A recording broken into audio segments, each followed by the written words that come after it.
Yo, Brody. Today we here with another video. We here with my son, RJ Marley. RJ Marley, type shit. And we getting into motherfucking Four Bats is Four Bats is an obvious industry plan, but nobody cares.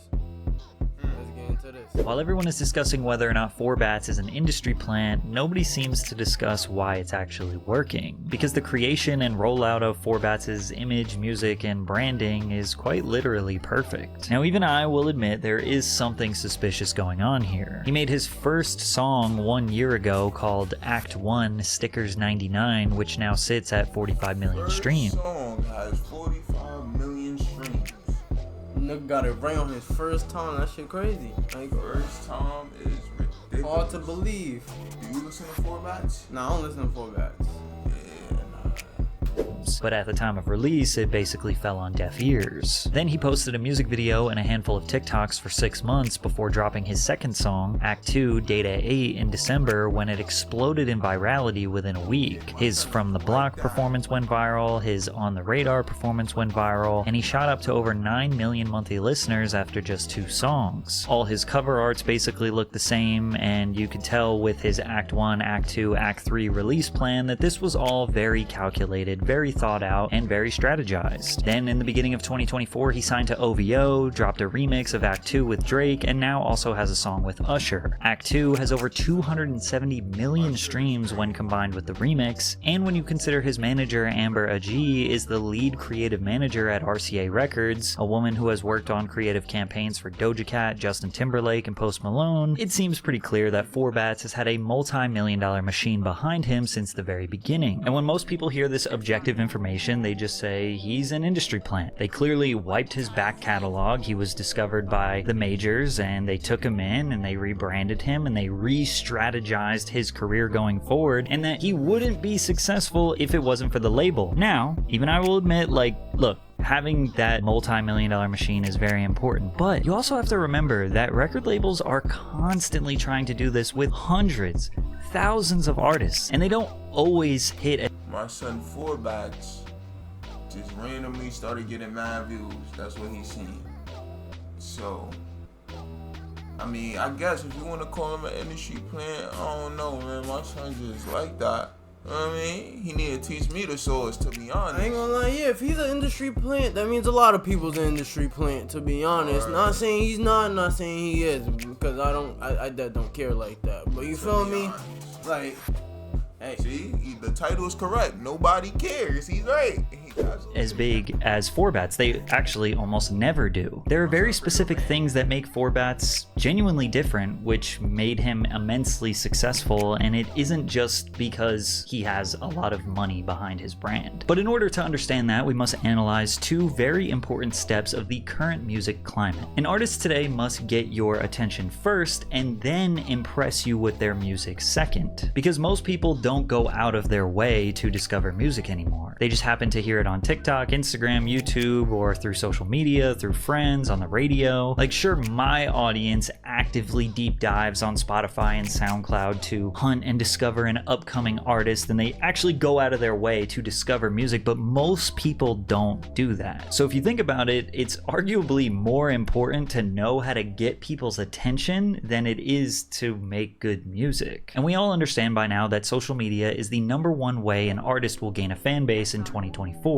Therefore, they have to create content that will engage people enough to like, follow, share, and hopefully go to streaming services and actually listen to their music. However, they are also competing with literally every other blog, content creator, brand that's trying to steal your attention away from you. So regular people have gotten to the point where they can determine within seconds if they are interested in something. Like, you're probably only gonna give a post that you see on social media 1 to 5 seconds before you just scroll right past it. So So an artist needs to create a visual that's impactful and interesting and compelling enough to make you stop scrolling and become invested in whatever they're sharing. But the job is not done there, because what if they make bad music? Like, sure, they may have gotten your attention, but then as soon as you heard the song, you just scrolled past it because it wasn't good. I've spent over 6 years now studying and learning how to get people's attention as a full-time content creator, and I'd like to say I'm pretty good at it. And now I'm using that expertise to give artists advice and strategies on how to get more attention on their content through my music marketing newsletter called Tuned In. After you purchase a membership at tunedin.marketing or purchase using the link in the description, Forbats figured out the recipe of getting your attention, and that comes down to his image. He decided to throw on the balaclava, which is a staple of every UK drill rapper. Just being able to see their eyes and mouth has this Balaclava, what did this man just call it? Where he's at? He decided to throw on the balaclava, which is a Balaclava. Bro, just call it a shiesty, man. My sense of the balaclava. Man, they could have said literally anything else. A staple of every UK drill rapper. Just being able to see their eyes and mouth has this menacing, mysterious vibe. Additionally, he had a crew of people around him all dressed like they are about to do a drill. He's carrying cash and doing the money spread, which is just another trap staple. What you mean? Wait, They look regularly dressed now. They are about to do a drill. He's carrying cash and doing the money spread, which is just another trap staple. But literally none of these visuals or imagery would be considered unique if it wasn't for the song, because his song entirely contradicts everything you see visually. He isn't rapping about doing crimes over energetic beats. He is singing softly and emotionally about a girl. His voice is pitched up so he sounds like a child. This same exact formula was used by Rumor 4 years ago with his viral song Rascal, where he is singing a beautiful country ballad while posted up around dangerous dudes with weapons. But the contrast between the song and the visual makes people stop scrolling. Like when he was initially going viral, they saw it and they're like, okay, I like UK drill, I like drill music, let's see if this guy goes hard. And then they hear him singing and they're like, yeah, so I'm not gonna lie, if you really smart, if you up and coming and you gang banging and you know how to sing, you better get to singing, buddy. Let me hear that singing drill, whatever you wanna do, that sweet drill. You know, New York got that sexy drill now. You feel me? Up and coming singers, gangster singers, we need y'all. Whoa. Wait, what's going on? I mean, Kai Cenat's reaction to it is perfect. Who the is these thugs? I'll come and slap by 8 p.m. Yo, I'ma hurt this. Yo, what the Now, it's pretty clear that this was a paid reaction, because there's just no chance that Kai would see something that he's never seen before and say, what are these thugs up to? Only to be like, whoa, well, I'm so surprised. Like, why would he say, what are these thugs up to? You know, like, because he already watched it. He already knew what he was going to say because he was likely paid to do the reaction. And even if he wasn't, he probably saw that it was going viral and knew that he could get a viral reaction out of it. If he didn't know, people fake their reactions. I mean, it just happens. Kai.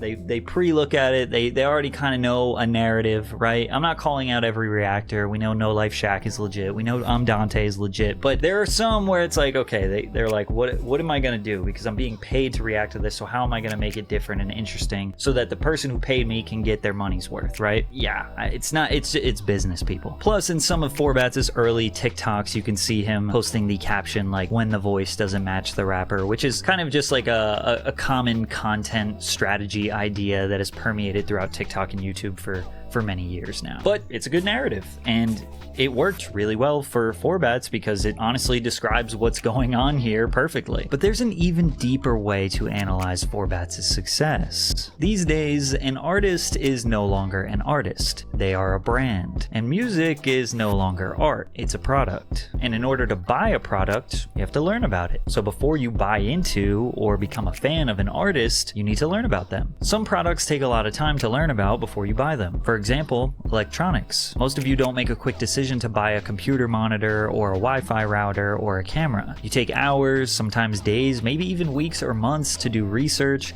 watch reviews, analyze the specs, look at the competition. The length of time it takes you to buy one of these products dramatically changes the business plan of the companies who make them. What this got to do with Forbats, though? What did this say? CAC?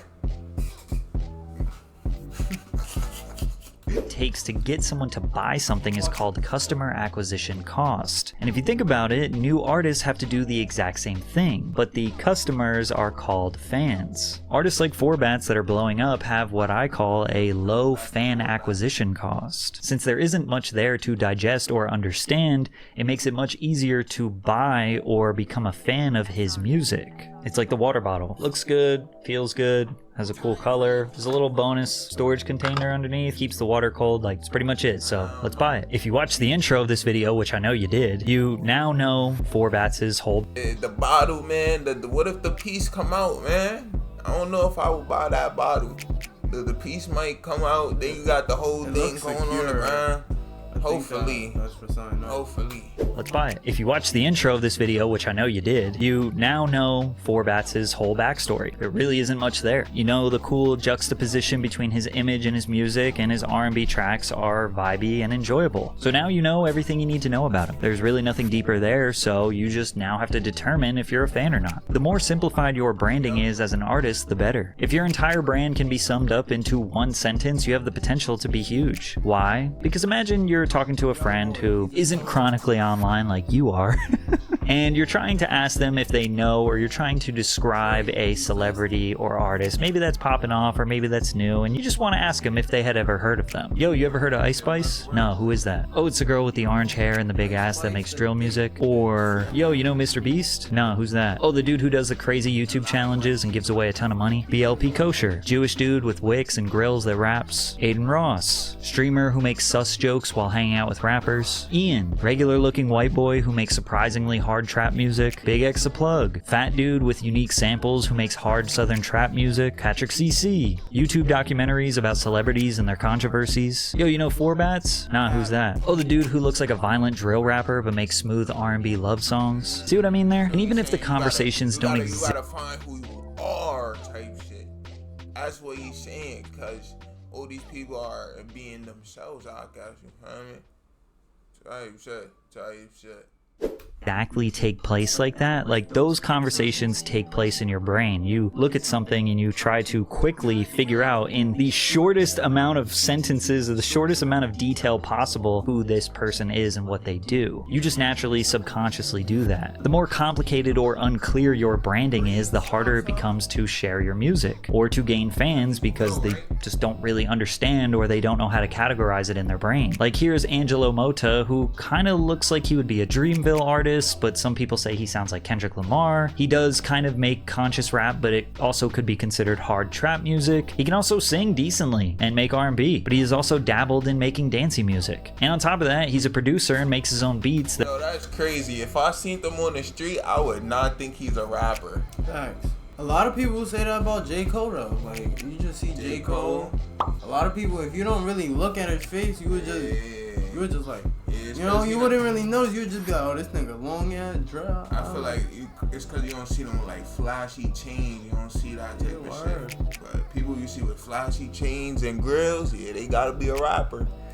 That are usually super layered and complex. Like, to us music fans, that description sounded really intriguing and you'd probably go listen to him. But to the average person, you just bored and confused them with that long ass description. And I'm not trying to diss Angelo, I feel for him. Because the big overarching problem here is that music is supposed to be art. It's not supposed to be a product, that's just the reality of what it is. It's supposed to be nuanced and deep and thought out and digested and consumed slowly before you can really determine how you feel about it. Summarizing someone's entire life's hard work and art in one sentence is extremely difficult, but it is necessary to have explosive virality like Forbats. The only caveat to this is that many artists who rise this fast fall just as hard, because they didn't take the time to grow a fan base and build a foundation to hold it down for them while they work on their next body of music, resulting in them constantly chasing that virality instead of building their core fan base. I do think Forbats' music is good enough to stand on its own. on. Like, I don't think that the only reason why he will remain popular is because of a gimmick. I think he'll slowly rebrand over the next few years, take off the balaclava, and gradually merge into another mainstream R&B artist. Like, his next big viral moment will probably be when he decides to stop pitching up his voice, or when he takes off the balaclava, or maybe he'll start putting out some rap stuff like when Tory Lanez did, and people were like, wait, I thought he was an R&B guy. He could rap too? But only time will tell. I kind of don't care about industry plants. I don't have if the. you got talent. If you got talent, that's good. You feel me? If you don't got talent, you don't got talent. If you got talent, you got talent. And we appreciate people with talent. There we go. Word. Simplify it. You heard? That's how we like it. I ain't gonna lie, yo. I love y'all niggas. I'm gonna see y'all in the next one. Safety. Say.